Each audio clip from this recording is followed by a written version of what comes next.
Nathan's been nominated for what happened? Explain. So I had a cheap little bug spray thingamabob. I don't know what the technical term is. I think thingamabob is the technical term. So there's a little lid. You press it down and it sprays the bug spray out. The lid fell off because it's a high quality piece of equipment. When I was putting the lid back on, you have to push down on a lid to put it back up. And I pushed down, and this thing can shoot out of 360 angles, straight into my eye. But, yes, luckily Kyle had eye. What was it? Are they contact something? Okay, great. I have no idea what you said, but Morgan has been nominated. Nathan has been nominated. please, someone different. Any? Yes. I'd like to nominate Adam for canceling camp.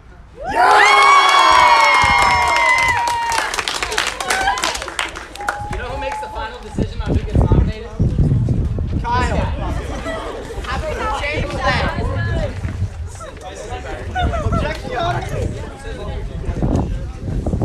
Okay. What else? Anyone else? Oh, Kyle! Yes. Can I nominate Adam for taking his money out of the stock fund? How's that boneheaded? He took it out right before it started. No, because he just buys more when it's sold, and then gets more money. Yes, but he didn't. We're not talking about that. Oh, yeah, That's the problem. Okay. I see Nathan's hand first. Nathan.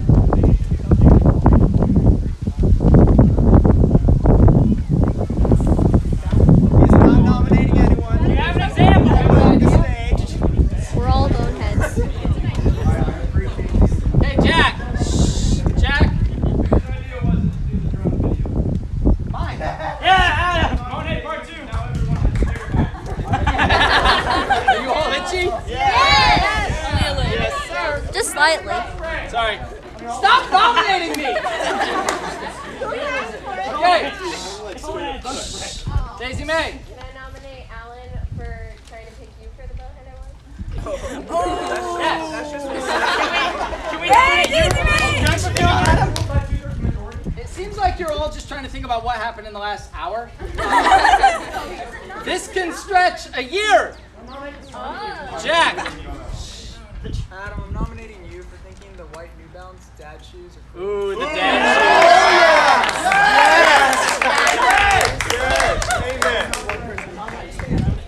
Bring it on. Yes. Anyone?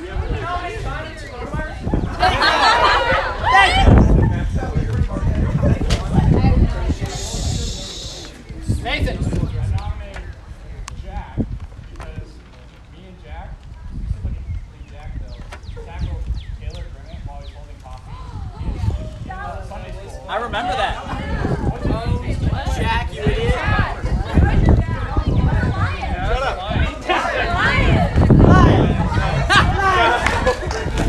Wasn't that like your first week too?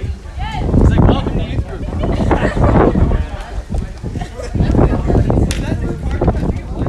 Okay, so that nomination is for who? For tackling Taylor when he had coffee in his hands? Oh, we had just bought new carpet. Plus. Oh, yeah, other Taylor. Sorry. Other Taylor. Yep. Other Taylor. Double bonehead. Anything else?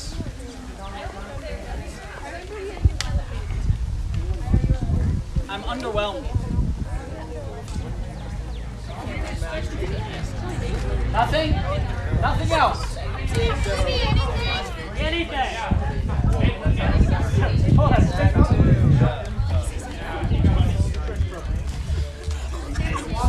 Sounds like a great story. I have another one. Okay. Hold on. Elias has the nomination again. Nathan Walgie decided on like 2 camping trips ago with Mark Woodward. He picked up Liam and threw him on the gravel. And he really good. Like he picked up Liam and threw him. I'd like to point out he measures time in camping. Yeah. Well, it was on a camp out. It was 2 camp outs. Again, with high school boy nominate a non-high Would you school guys boy, like to please? nominate the junior senior boys small group? Just everything. Any female nominations?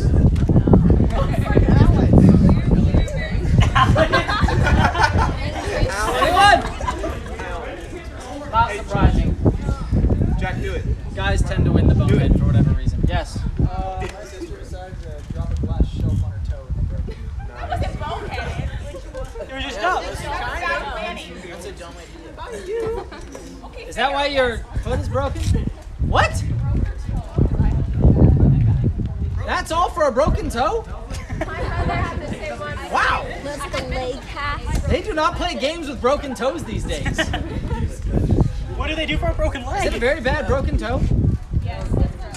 What's the story? Shh.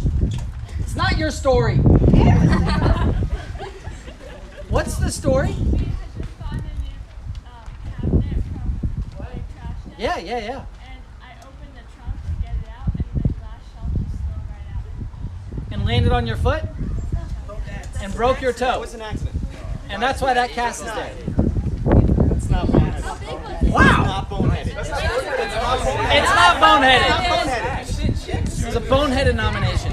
I think nominate Jack. Jack gets it. Jack gets it. Okay, hey! I want you all to think. We have one more week to make this decision, okay? So, think over the course of the last year. What? Him, during Bring It on Zoom, he jumped over a rock and sprung his ankle. Oh yeah, I remember that. Sprung it.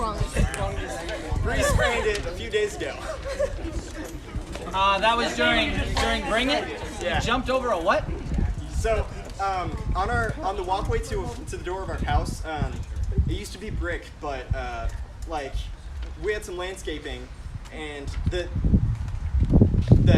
bricks held up the dirt to keep it from going over. Well, the brick looked really ugly, so we just put some limestone on it, and so I jumped off my porch, and I thought I could make it, but I landed wrong on one of the rocks and twisted my ankle. Is this for the blade of grass? Yes.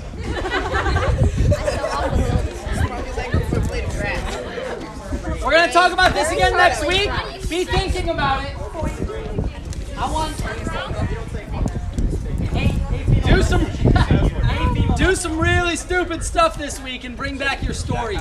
Jump off the cliff. Jack! What? Last one, Jack. Oh. He was supporting a friend. You can leave. Nominate Jack for misinformation. I'm gonna have a list. On that note, though, John is a visitor. Everyone say hi, John. John's from NASA. And who do you know here, John? Several people? Yeah. Okay. How? Mainly track and cross country. Track and cross country. How many of you guys know John? Ooh, fresh bro.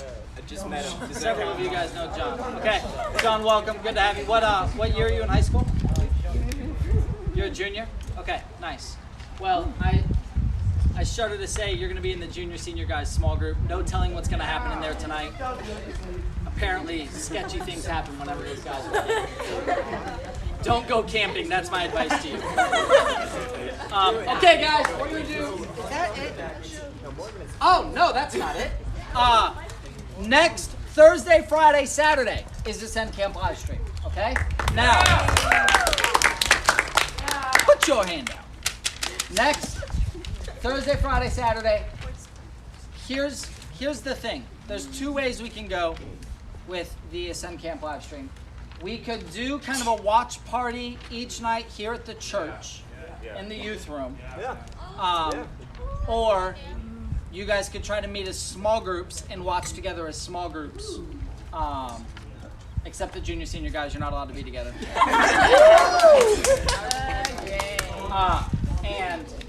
And do that. So my question for you guys is, what do you prefer? I need to make sure we have leaders even available because I won't be here, and so that we'll talk about that. But your thoughts? How many of you would prefer to do a watch party here at the church? Wait, what's a watch party? I think it's like everybody gets Let me break it down for you. I don't get it either. I just raise my hand. Can we add another nomination? How many of you would prefer to do small groups?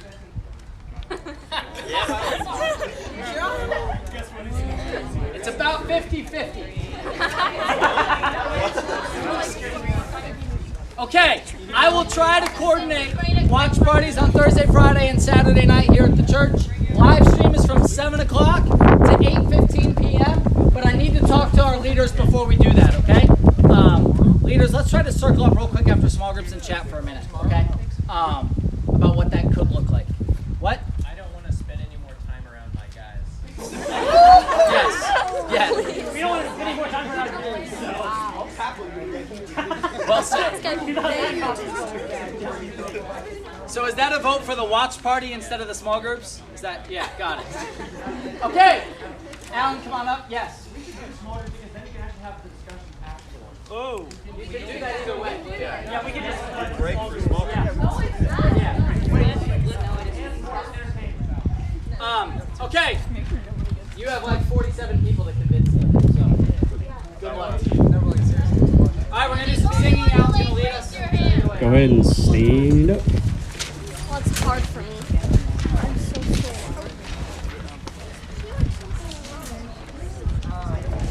My knees are so bad.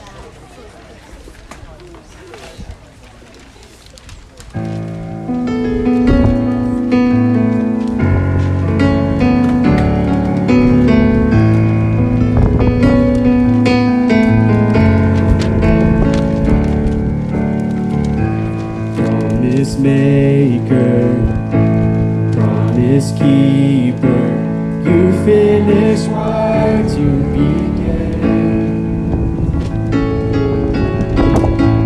Our provision through the desert, you see it through to the end. You see it through to the end. The Lord our God is ever faithful, never changing through the ages. From this darkness, you will lead us, and forever we will say, you're the Lord our God.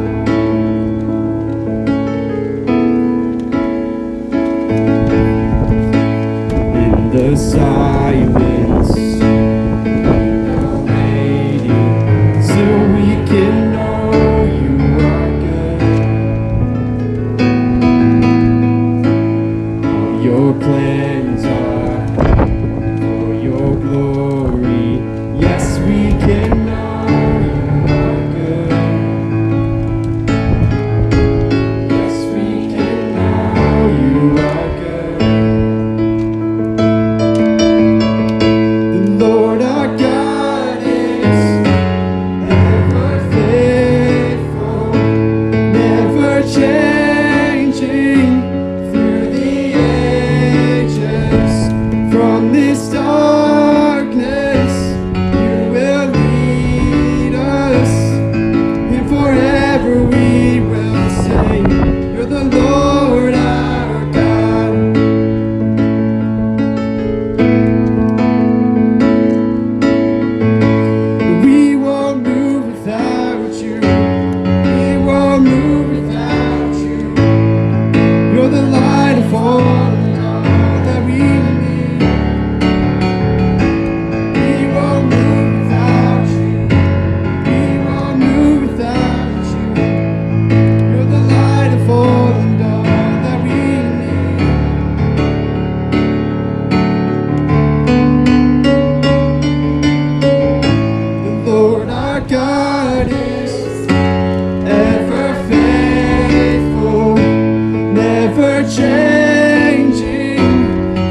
good singing. So for the next song, this might be a new one for some of you. It's obviously Psalm 46. It's by Shane and Shane. Basically, they take, it's their own rendition of Psalm 46. So I'm going to go ahead and read it for you guys. God is our refuge and strength, a very present help in trouble. Therefore, we will not fear. Though the earth should change, and though the mountains slip into the heart of the sea, though its waters roar and foam, though the mountains quake at its swelling pride. Selah. There is a river whose streams make glad the city of God, the holy dwelling places of the Most High. God is in the midst of her, she will not be moved. God will help her when morning dawns.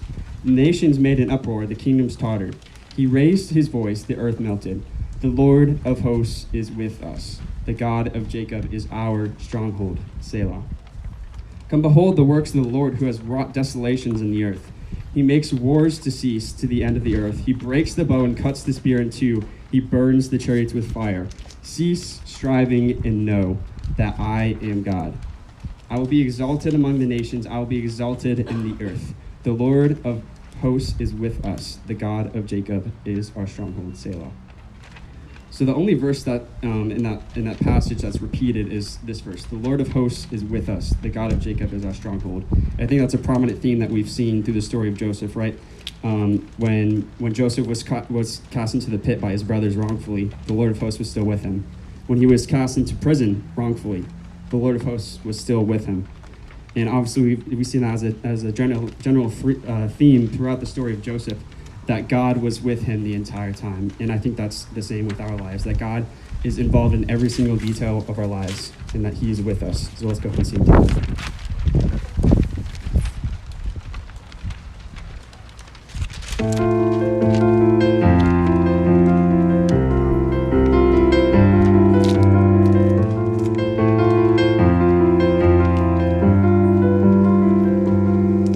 Oh, come behold the works of God, the nations at his feet. He breaks the bow and bends the spear and tells the horses cease. Almighty One of Israel, you are on our side. Walk by faith in God who burns the chariots with fire. Lord of hosts, you're with us in the fire, with us as a shelter, with us in the storm. You will lead us through the fiercest battle. Oh, where else would we go with the Lord of hosts?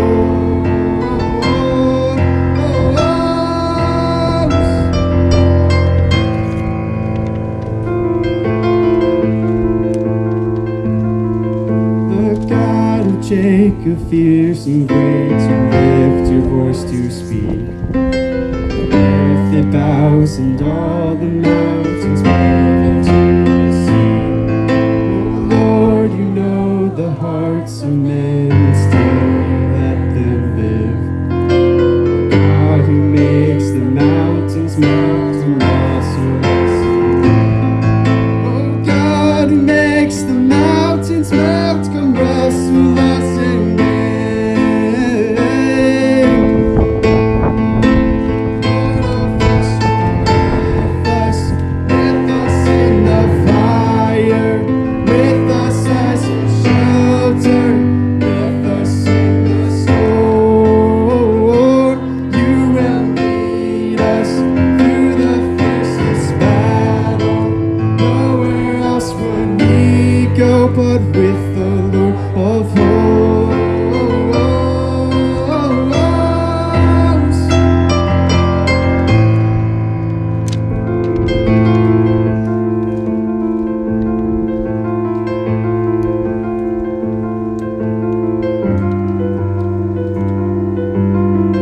The oceans roar, you are the Lord of all, the one who calms the winds and waves, who makes my heart be still.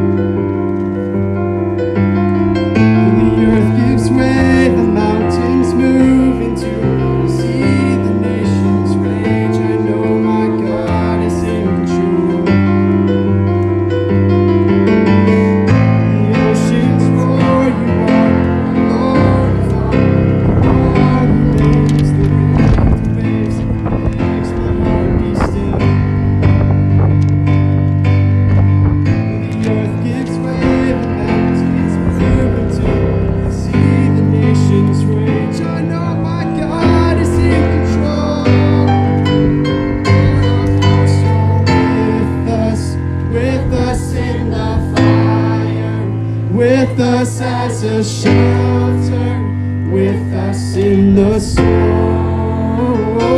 You will lead us through the fiercest battle. Oh, where else would we go but with the Lord of hosts?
Saves are his light. Christ will hold me fast, precious in his holy sight. He will hold me fast, will not let my soul be lost. His promises shall last, bought by him at such a cost. He will hold me fast.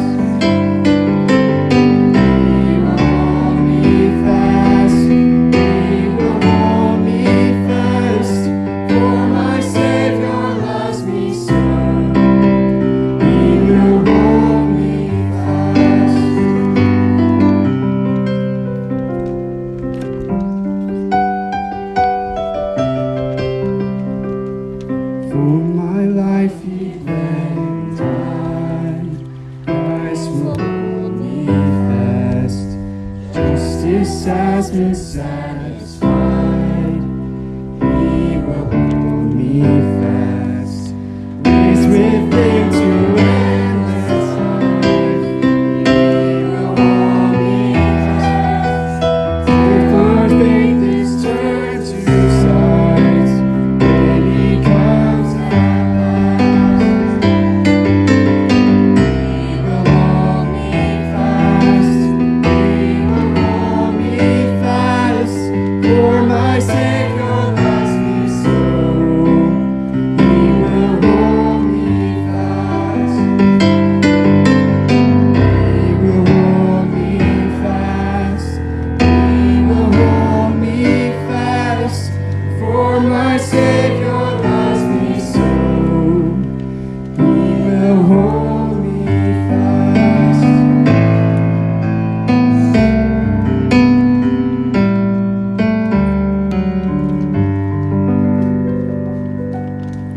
Guys, can we see it?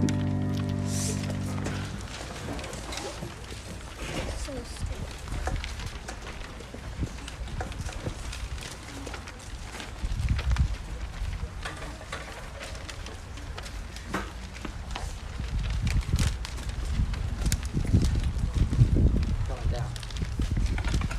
Seriously, officer. Thanks, Alan. Appreciate you leading in.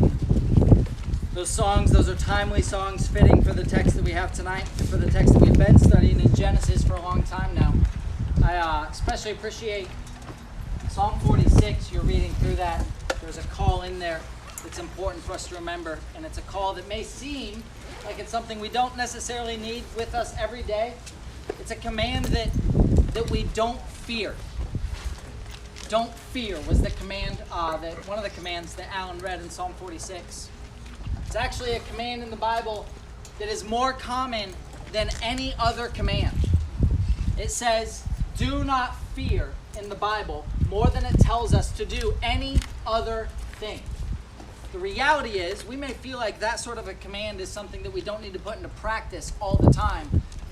But I think when we understand fear rightly, it's actually something that we need to keep with us every single day, every single hour, because we are so prone to fear. In many ways, many of the things that we sin in is because of the issue of fear. Not just something like the fear of death, or just something like the fear of sickness, or the fear of pain, but sometimes things like the fear of not experiencing the satisfaction that we think a sin will give us, or the fear of missing out on something that other people are doing if we live life a certain way. The reality is that fear compels us to do things every single day. That reminder in those songs we just sang, that reminder in Psalm 46 is incredibly applicable to us every moment. Do not fear. Why? Because of who God is. And if you are a child of God, and you know who God is, that He is a promise-making and a promise-keeping God, that He will do everything that He says, you have nothing to worry about. You have nothing to fear. You have nothing to be frightened about because you know God. So that call, I think, is fitting for us to bring into the text that we're about to read. We're in familiar territory in Genesis. Let me bring you up to speed. Early on in Genesis, humanity sins, and sin enters the world and breaks everything. But God seeks to begin redeeming the world by making a promise to a specific family, specifically the children of Abraham. He makes a promise that He will grow them into a great nation. He makes a promise that He will bless them. And ultimately, He makes a promise that the earth will be blessed through that family. Well, we have followed that promise for about 30 chapters now through the book of Genesis. And we are in Genesis 46 and 47 tonight. You guys can open your Bibles there. Genesis 46 and 47, where those promises God made long ago still stand. In Genesis 46, what God promised back in Genesis 12 still stands. God has said that He will do something, and in Genesis 46, we are going to see descendants of the people that those promises originally were made to. Their descendants are still holding on to those promises, still living in light of those promises, still conducting themselves, believing that God is a promise-keeping God. Genesis chapter 46. Let me give you a summary of what's going to happen in this text. Here's what happens in Genesis 46 and Genesis 47 that we're going to cover tonight. In the face of death by famine, God is going to take the Israelites from a group of about 70 people to what the end of this chapter will describe as extremely numerous. While the earth is facing famine and death, God is going to make His people into a great nation in Genesis 46 and 47. The reason that is so significant is because that is exactly what God said He was going to do generations ago to Abraham. Now, there's going to be noise that is happening around us out here tonight. I'm told that there was an old lady screaming at a dog during one of my sermons a few weeks ago. Did you guys see this? I didn't hear anything. Yeah, so that was a thing, and I had no idea it happened. So I saw all of you guys laughing over in the other direction, and I had no clue why. I thought it was something I said. Turns out it was just an old lady staring at a dog. Everybody say hi. Hi, guys. Hi.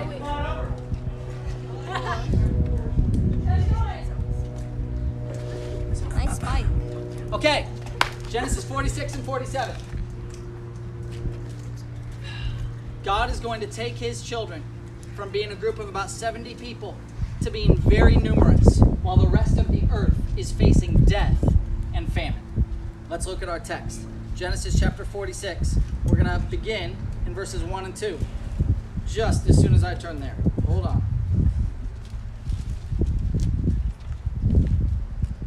Genesis 46, verses 1 and 2. So Israel, that is Jacob, that is the grandchild of Abraham, Israel set out with all that he had and came to Beersheba and offered sacrifices to the God of his father Isaac. God spoke to Israel in visions of the night and said, Jacob, Jacob, and he said, here I am. Let's remind ourselves where we are. Jacob is on his way to Egypt.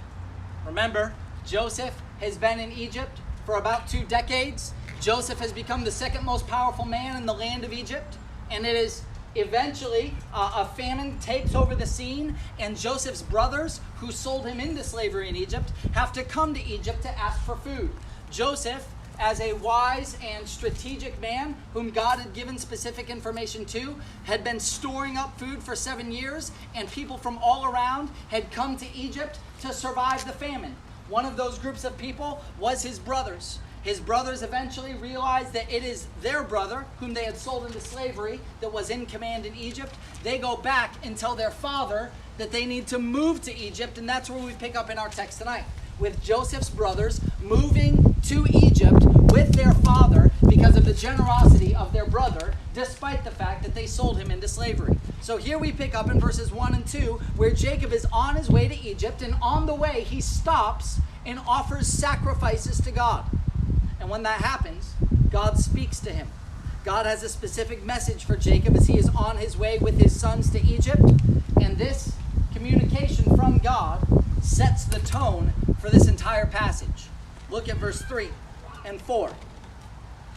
He, God, said this, I am God, the God of your father.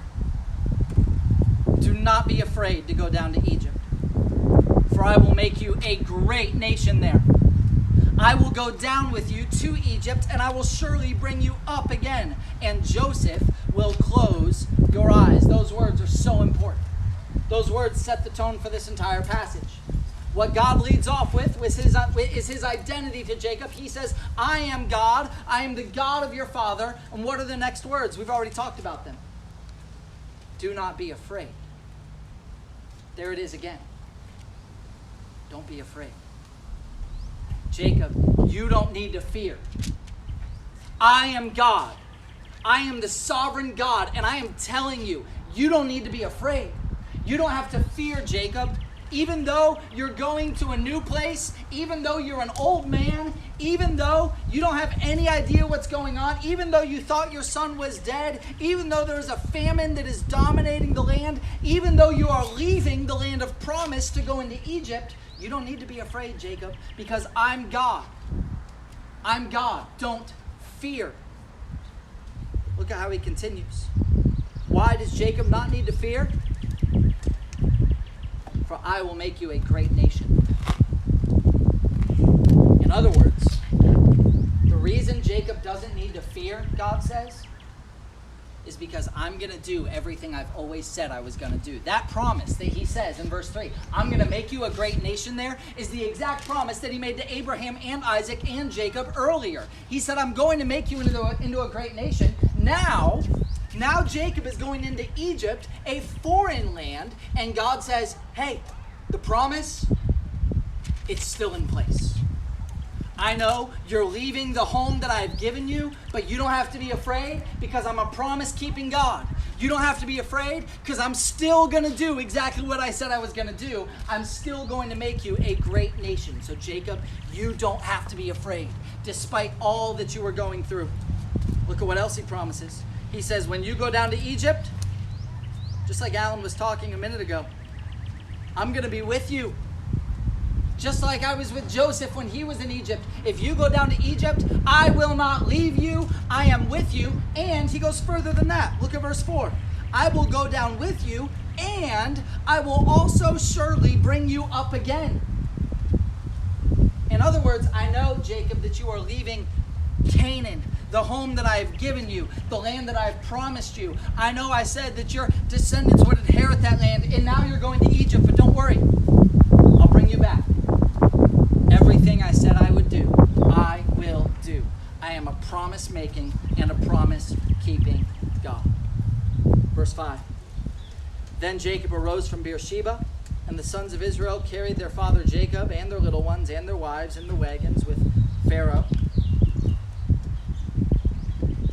Excuse me, the wind is blowing my Bible pages. Verse 5, let's try that again. Then Jacob arose from Beersheba, and the sons of Israel carried their father Jacob and their little ones and their wives in the wagons which Pharaoh had sent to carry him.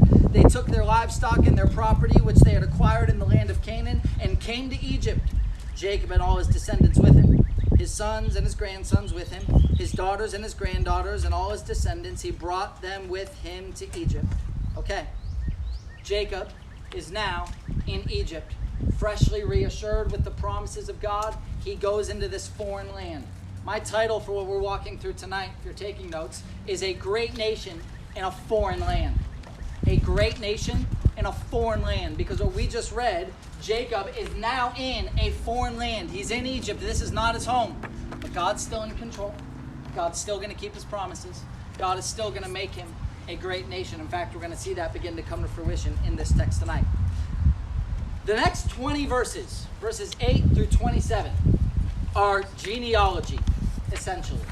He's going to talk through all of the people that Jacob brings with him to Egypt.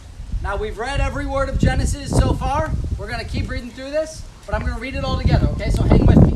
This is important. This feels like an area that you should skip over in Scripture sometimes when you're reading through genealogies. But know that these numbers are important. He's specifically listing exactly how many people came with Jacob, because we're going to end this with a number, and it's an important number, of exactly how many people enter into Egypt with Jacob. Let's begin in verse 8. Now these are the names of the sons of Israel, Jacob and his sons, who went to Egypt. Reuben, Jacob's firstborn, the sons of Reuben, Hanok and Palu and Hezron and Carmi. The sons of Simeon, Jemuel and Jamin and Ohad and Jachin and Zohar and Shaul, the son of a Canaanite woman. The sons of Levi, Gershon and Kohath and Memory. The sons of Judah, and Onan and Shelah and Perez and Zerah. But and Onan died in the land of Canaan. And the sons of Perez were Hezron and Hamul. The sons of Issachar, Tola and Puvah and Eob and Shimron. The sons of Zebulun, Sered and Elon and Jalil. These are the sons of Leah, whom she bore to Jacob in Padam Aram, with his daughter Dinah. All his sons and his daughters numbered 33. The sons of Gad, Ziphion and Haggai and Shuni and Ezbron and Eri and Aradi and Areli. The sons of Asher, Imnah and Ishva and Ishvi and Beriah and their sister Sarah. And the sons of Beriah, Heber and Malkiel. These are the sons of Zilpah, whom Laban gave to his daughter Leah, and she bore to Jacob these 16 persons. The son of Jacob's wife Rachel, Joseph and Benjamin. Now to Joseph in the land of Egypt were born Manasseh and Ephraim, whom Asenath, the daughter of Potipharah, priest of On, bore to him.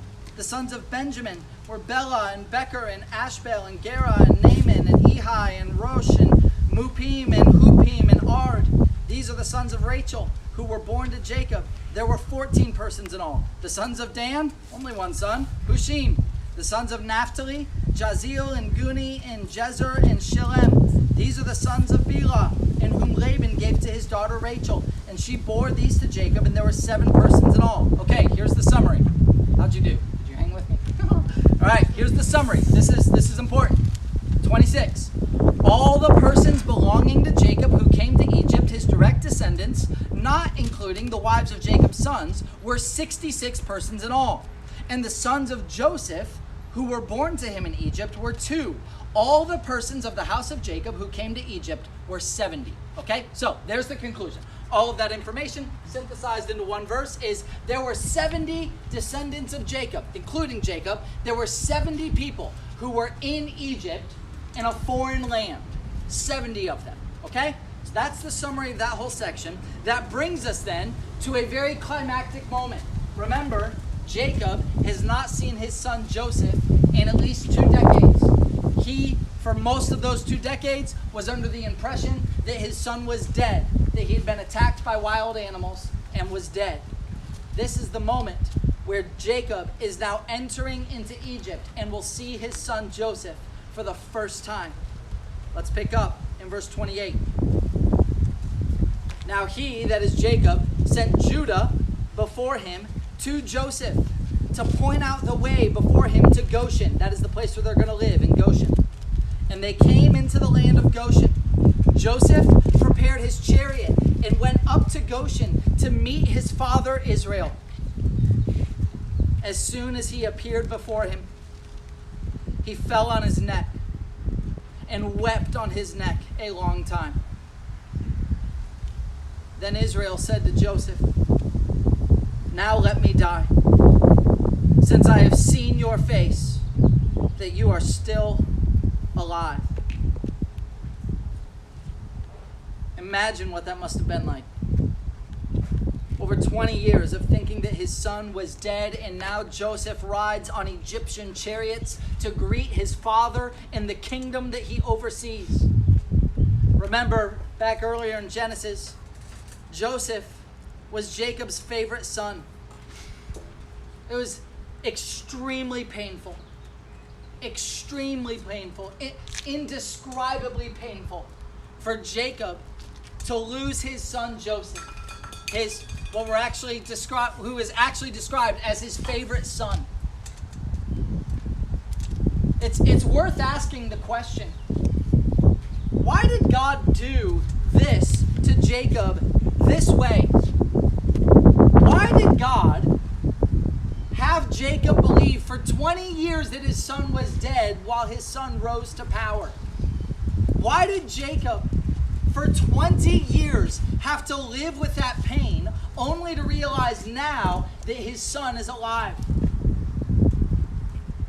Ultimately, the Bible often doesn't give us the answers to those questions, but what we do know is that God puts us through scenarios like what Jacob goes through here so that we would trust him. Jacob, we know, struggled with doubt several times in his life. We've seen it several times in the book of Genesis. He was promised that he would become a great nation, and yet for 20 years he's under the impression that one of his sons has been killed. God is teaching Jacob here, trust me. Trust me. Jacob comes to this point where he realizes where God all along has been doing something with his son, and that God took Jacob through a painful scenario ultimately to protect him, to protect Jacob, to protect his family, to protect the promises that God said he would fulfill. Jacob is learning a valuable lesson through his life, that God wants trust. God desires faith.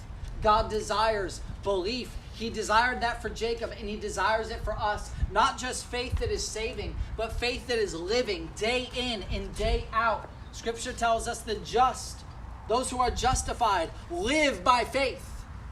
They live trusting God. You are called to trust God, not just like for a moment in your life when you become a Christian, but that your life becomes a life that is defined by faith and trust and belief. God teaches Jacob that lesson here as he realizes that God was at work behind the scenes. Look at verse 31. Chapter 46, verse 31. Joseph said to his brothers and to his father's household, "I will go up and tell Pharaoh, and I will say to him, my brothers and my father's household who were in the land of Canaan have come to me. And the men are shepherds, for they have been keepers of livestock. And they have brought their flocks and their herds and all they have. When Pharaoh calls you and says, 'What is your occupation?' you shall say, 'Your servants have been keepers of livestock from our youth even until now, both we and our fathers, that you may live in the land of Goshen, for every shepherd is loathsome to the Egyptians.'" So what just took place in those verses is Joseph calls his brothers to himself and says, "Hey, I'm going to go tell Pharaoh you're here." Pharaoh told them that they could come. He says, "I'm going to tell them that you're here, and he's going to invite you to come in. And when he asks you what you do," Joseph's encouragement is just be honest. Tell him that you're a shepherd. tell him that you've been doing this forever. It seems that those commentators kind of disagree on what's exactly happening in these verses, but it seems that if these men are shepherds, they are likely to be placed in the location that Joseph wants his brothers to be in a place called Goshen. And so he says, hey, you don't need to make anything up. You don't need to lie. Just be honest and say, we're shepherds, and he'll put you in the location that we want you to be in Goshen. Okay? So that actually plays out in chapter 47. Let's pick up there. Then Joseph went in and told Pharaoh and said, my father and my brothers and their flocks and their herds and all that they have come out of the land of Canaan, and behold, they are in the land of Goshen. He took 5 men from among his brothers and presented them to Pharaoh. Pharaoh said to his brothers, what is your occupation? So they said to Pharaoh, your servants are shepherds, both we and our fathers. They said to Pharaoh, we have come to sojourn in the land. For there is no pasture for your servants' flocks, for the famine is severe in the land of Canaan. Now therefore, please let your servants live in the land of Goshen. Then Pharaoh said to Joseph, your father and brothers have come to you. The land of Egypt is at your disposal. Settle your fathers and your brothers in the best of the land. Let them live in the land of Goshen. And if you know any capable men among them, then put them in charge of my livestock. So what just took place is Joseph's brothers are given the most desirable land in Canaan, in Egypt. They're given the place that Joseph wanted his brothers to be given. They're given a new home. It's in a foreign land, but they are well taken care of. They are safe. They're in a safe place where they can enjoy the best of the land. It's easy to get lost in this chapter of what exactly is taking place, but guys, the big picture here is so clear. God is providing for his children. God has given them a home in the midst of famine. God has given them so much in the midst of pain and death and suffering all around them. They are enjoying the best of the land of Egypt. Pick up in verse 7. Then Joseph brought his father Jacob and presented him to Pharaoh. And Jacob blessed Pharaoh. Pharaoh said to Jacob, how many years have you lived? So Jacob said to Pharaoh, the years of my life sojourning are 130. Few and unpleasant have been the years of my life, nor have they attained the years that my fathers lived during the days of their sojourning. And Jacob blessed Pharaoh and went out from his presence. Okay, they are now in Egypt. They are now in Goshen. They are now in a safe place. At this point, chapter 47 takes a turn in its focus. We're no longer going to focus on the descendants of Abraham. We're going to focus on the Egyptians for a minute and Joseph's oversight of them. I'm going to read verses 13 through 26, and it's going to describe how Joseph oversaw the land of Egypt in regards to dispersing the grain in the midst of famine. Okay? Let's read through that text now. Verse 13. Now there was no food in all the land, because the famine was very severe, so that the land of Egypt and the land of Canaan languished because of the famine. Joseph gathered all the money that was found in the land of Egypt and in the land of Canaan for the grain which they bought. And Joseph brought the money into Pharaoh's house. When the money was all spent in the land of Egypt and in the land of Canaan, all the Egyptians came to Joseph and said, give us food, for why should we die in your presence? For our money is gone. Then Joseph said, give up your livestock, and I will give you food for your livestock, since your money is gone. So they brought their livestock to Joseph, and Joseph gave them food in exchange for their horses and flocks and herds and donkeys, and he fed them with food in exchange for all their livestock that year. When that year was ended, they came to him the next year and said to him, we will not hide from my lord that our money is all spent, and that our cattle are my lord's.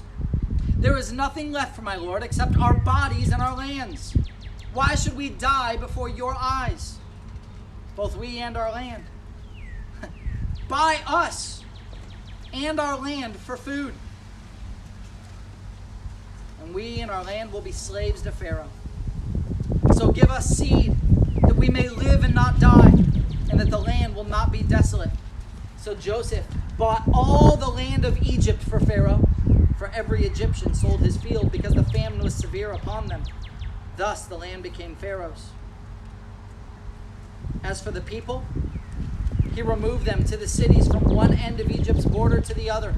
Only the land of the priests did he not buy, for the priests had an allotment from Pharaoh, and they lived off the allotment which Pharaoh gave them. Therefore, they did not sell their land. Then Joseph said to the people, "Behold, I have today bought you and your land for Pharaoh. Now here is seed for you, and you may sow the land. At the harvest you shall give a fifth to Pharaoh, and 4/5 shall be your own for seed of the field, and for your food, and for those of your households, as food for your little ones." So they said to Joseph, "You have saved our lives. Let us find favor in the sight of my Lord, and we will be Pharaoh's slave." Joseph made it a statute concerning the land of Egypt, valid to this day, that Pharaoh should have 1/5.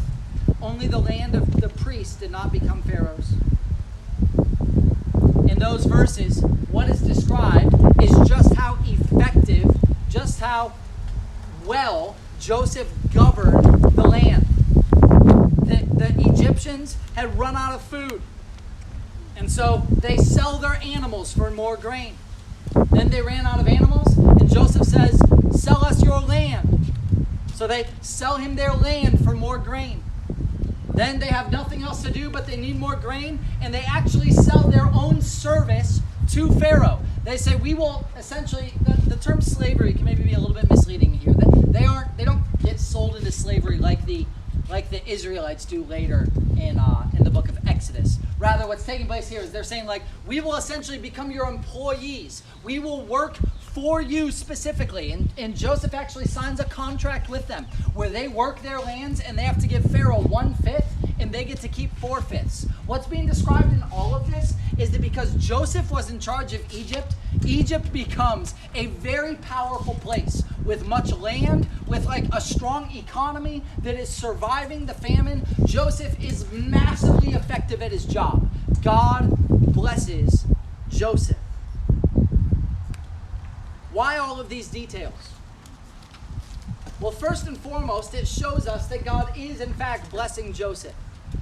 That God is causing Joseph to be an effective ruler. But there's a greater purpose behind all of those details that were just described. Because while all of that was happening, while the Egyptians were scrambling to survive, selling their lives, selling their livestock, selling their homes, selling everything they could, while they were scrambling to survive, look at verse 27. Now Israel, that is Jacob, lived in the land of Egypt in Goshen, and they acquired property in it. And they were fruitful. And they became very numerous. While every person in Egypt was scrambling to survive, Joseph's family was gaining property and rapidly expanding. They're becoming a great nation. In the midst of pain and death and suffering and famine, when the whole world around them is crumbling, God is fulfilling his promises to them. God is building them up. God is making them a great nation while all the other nations are facing extinction. That's what's happening in this story. The Israelites are growing. God is keeping his promises. The only hope for Egypt in this famine is Joseph, because of God's blessing upon him. The only exception to Egypt in this famine is Joseph's family, because of God's blessing upon them. The Egyptians now have no money, no property, no livestock, and they are in servitude to Pharaoh. The sons of Israel have all of those things, and they're growing. Why? Because God is keeping his promises. Pastor Rick Holland is calling. Should I answer? Yes. Speaker. Hey, you're on speaker with your youth group. I'm in the middle of a sermon.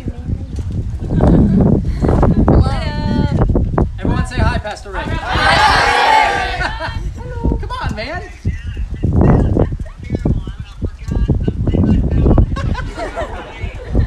Hey, I'll call you back in a little bit, all right? I've never answered a call mid-sermon, but... Oh yeah, check that out. Okay, this scene closes in the final 3 verses, verses 28 through 31. Jacob lived in the land of Egypt 17 years. So the length of Jacob's life was 147 years. When the time for Israel to die drew near, he called his son Joseph and said to him, "Please, if I have found favor in your sight, place now your hand under my thigh and deal with me in kindness and faithfulness. Please do not bury me in Egypt, but when I lie down with my fathers, you shall carry me out of Egypt and bury me in their burial place." And he said, "I will do as you have said." He said, "Swear to me." So he swore to him. Then Israel bowed in worship at the head of his bed. Those are Jacob's burial wishes. Jacob lives in Egypt for 17 years, but as he is lying on his deathbed, you know what he says to Joseph? "Take me back to Canaan. Bury me in the home that God has promised our descendants." Even in death, Jacob is still fixated on the promises of God. Even in death, what he remembers is God said that we will be established in the promised land of Canaan, and I want to be buried there with my fathers in anticipation of the fact that God will keep his promises. Let me close with this. 3 walkaways. 3 walkaways for you guys. I know we didn't really have an outline there. I was just kind of running through the story. But I think this story is showing us, calling us, just like these people, to 3 walkaways for living in difficult times. 3 walkaways for living in difficult times. Number 1, you've heard this lesson before. Trust that God will keep his promises. What's happening in this story, the narrative of these 2 chapters that we've just read, is God is keeping his promises. God takes this people group from 70 people, he brings them into Egypt, and at the end of the chapter, the description is they go from 70 to extremely numerous. They grow rapidly. In the face of difficult times, just like these people are facing difficult times, we need to remember, we need to trust that God keeps his promises. Students, nothing thwarts God's faithfulness to his people. Nothing can overthrow it. Moving into a new location cannot overthrow it, as this story demonstrates. Natural catastrophes, famines, sickness, suffering, pain cannot overthrow God's faithfulness to his people. This story communicates that to us. A second walkaway. Fix your mind on his promises. And not only do we trust his promises, but actually following the example of Jacob and others in the story, we need to fix our mind on the promises. Like Jacob at the end of this story is on his deathbed and he's saying, "I want to get back to Canaan. God is going to establish our people there." He's still at the end of his life is thinking upon the promises of God. Joseph is aware of the promises of God. We need to not just trust God like broadly, but specifically fixing our mind on the promises that he's given. You know where God gives us his promises? In his word. Do you know what it looks like to fix your eyes on God's promises? Be a student of your Bibles. Know his word. Read the word, study the word, memorize it, meditate on it. Sing it, rehearse it, share it, write it. Be a student of the word. And then finally, number 3, live as if God's promises cannot fail. Look, we know, we've talked a lot in Genesis about the fact that God's promises cannot fail. But the reality is, we often live as if his promises can fail. That's where we started tonight. Fear is often thinking that God's promises will not be fulfilled. Fear is questioning whether God will actually keep his word. And I think the call from this chapter is that we need to live in light of the fact that God's promises cannot fail. Live as if God's promises cannot fail. I don't need to fear. You don't need to question. You don't need to doubt. You are called to obey and to trust. But remember, always remember, students, God's promises only apply to those who are His children. If you are not a child of God, if you don't have a personal relationship with Jesus Christ, then all of this talk about trusting in the promises of God does not apply to you, because they are not for you. They are for His children. If you're not a child of God, if you don't have a relationship with God, let me encourage you to talk to your leaders about that. You can have a relationship with Jesus Christ. You can become someone to whom these promises are directed. You can be someone who takes comfort in this message. We're almost done with the book of Genesis. We've been learning a very similar lesson for a long time. But I hope that you guys are tracking with the fact that this is a lesson that we need to keep in front of us. Trusting God, believing God, remembering that He's a promise-making, promise-keeping God is not something that you tuck away and remember sometime later in life. It is a daily thing. It is a daily reminder that we should not fear, but rather live as if God's promises cannot fail. So let's pursue that together. Father, help us to do that. Help us to trust You. Help us to recognize the daily, moment-by-moment opportunities for us to trust in You instead of doubting what Your word says. Help us to fix our eyes on Your promises. Bless our time in small groups now. In Jesus' name we pray, amen. All right, you guys are dismissed to small groups. Oh, yeah, great. See you guys later. Leaders, we got way behind schedule. Let's shoot for like 8:40-ish, okay? Shoot for that.